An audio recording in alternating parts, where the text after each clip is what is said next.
Security expert doctor कमर शीमा भी हमारे साथ मौजूद हैं। डॉक्टर कमर शीमा साहब, बहुत शुक्रिया आपके कीमती वक्त के लिए। एक तो ये जो मामला हुआ कॉलम्स का, इसकी फौरन तरदीद आ गई DGISPR की जानिब से, और दूसरा ये कि 9 मई के हवाले से स्टैंड एक मरतबा फिर से बड़ा क्लियर कर दिया गया है। कि मैं आपको बताऊं कि ये जो ब्रसल्स में आर्मी चीफ की जो स्पीच थी, मैं भी वहां मौजूद था, और मैं आपको बता सकता हूं कि जिस तरह आर्मी चीफ को वेलकम किया बड़े रेड कार्पेट में और बड़े अच्छे अंदाज से, वहां पे हर बंदा आर्मी चीफ से मिलना चाहता था।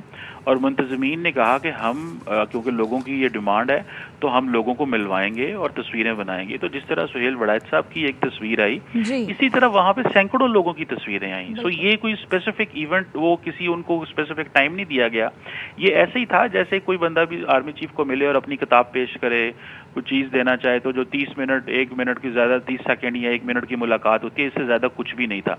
तो ये मेरा ख्याल है कि जो कुछ उन्होंने सुना वहां पे, उन्होंने उसको एक्सप्लेन करने की अपने आर्टिकल में कोशिश की। तो ये इसलिए कहा जा रहा है कि कोई सेपरेट इंटरव्यू नहीं, और ये बात बिल्कुल ठीक है, वहां पे सैकड़ों लोग थे, कोई किसी की स्पेसिफिक मुलाकात नहीं थी। एक बात तो ये हो गई। दूसरी जारी बात है कि आर्मी चीफ ने जो